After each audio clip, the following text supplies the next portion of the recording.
Ako po si kapatid na Crisanto de Leon ng Purok 7 sa lokal po ng Malolos dito po sa Bulacan West. Ako po sa kasalukuyan ay isang diakono sa aming pong lokal.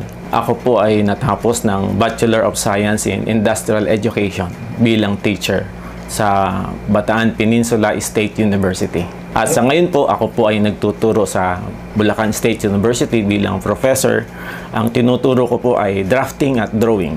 Ako po ay dating Katoliko, isang debotong Katoliko, sapagkat lumaki po kami sa pamilya na lahat halos sa amin ay laging nagsisimba. Ako po ay bilang lumaki ng isang Katoliko, nasa poder po kami ng nasa pundasyon debutadong mga Katoliko. Kanya naman sa aming tahanan ay lagi kami nakikita sa simbahan. Nagkataon nga na ako ay isang kabataan masigla sa simbahan. Naatasan ako na bilang isang sakristan, bilang kasama ng pari na kami ay nagdadala sa kanya ng ostya at dinadala-dala kami sa mga parokya upang umawit sa mga simbahan. At kasama rin ako sa grupo ng Squires, yun yung mga kabataang Knights of Columbus. Sapagkat ang tiyuhin ko ay membro ng Knights of Columbus. At pagkalipas nga ng panahon ay hanggang sa lumaki talaga akong Katoliko. Nakilala ko po ang Iglesia ni Cristo noong panahon na ako ay magpa-practice teaching mula sa Bataan ay ipinadala kami sa Bulacan. At sabi dito nga kami mag-practice teaching bilang guro ay dinadala yan sa iba't ibang eskwelahan. Sa isang pagkakataon ay nakakilala ako ng isang teacher at sinabi niya na meron daw silang pupuntahan at sinabi ko sa kanya, maaari ba akong sumama? Sabi niya sa akin, at your own risk, sumama ka pero hindi kita sagot.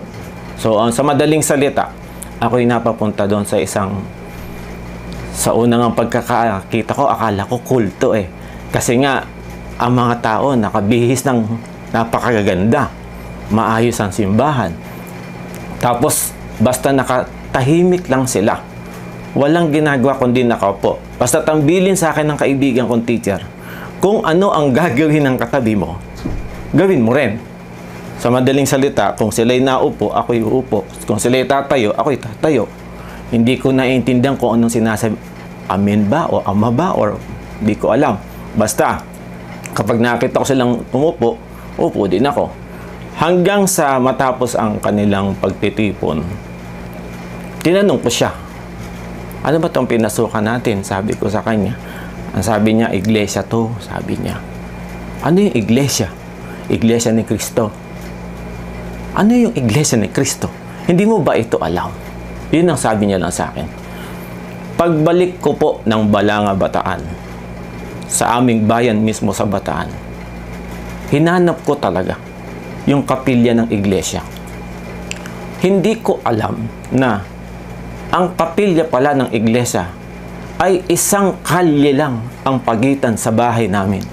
Sa haba ng panahon, 23 na taon, hindi ko nakikita ang kapilya ng iglesia. Dahil lamang sa isang sabi sa akin ng isang kaibigan kong teacher, Iglesia ni Cristo.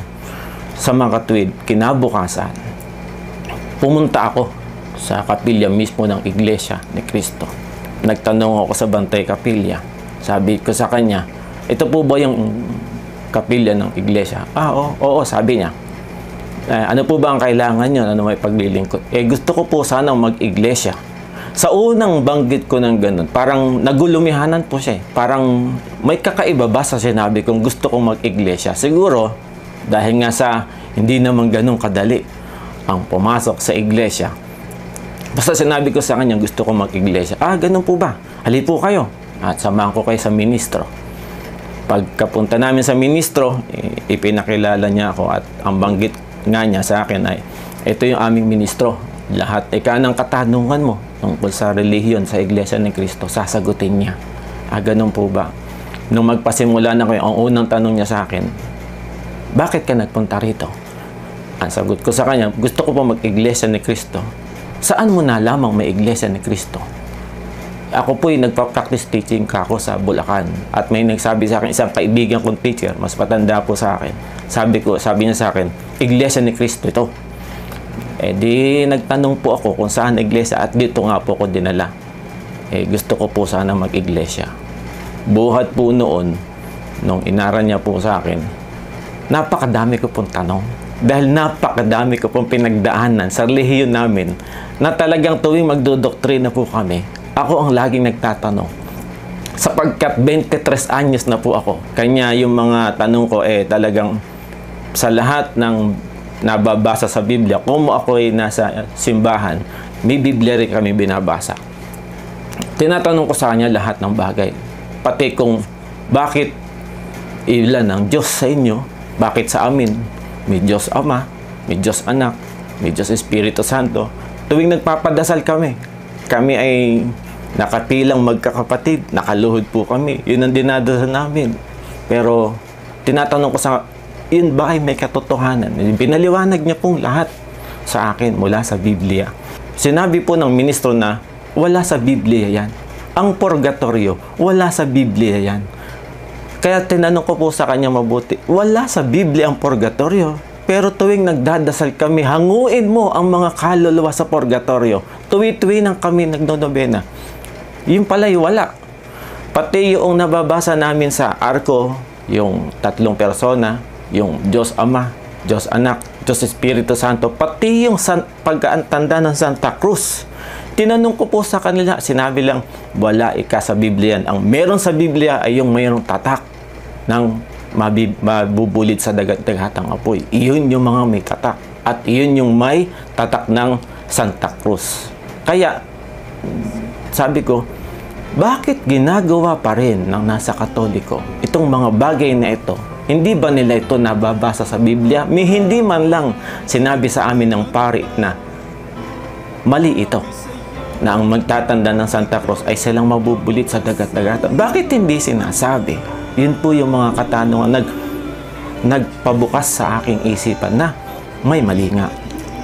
Kaya nung dinodoktrinahan ako, napakadami kong tinatanong at nagpatibay ng aking pagkaunawa tungkol sa Iglesia ni Cristo.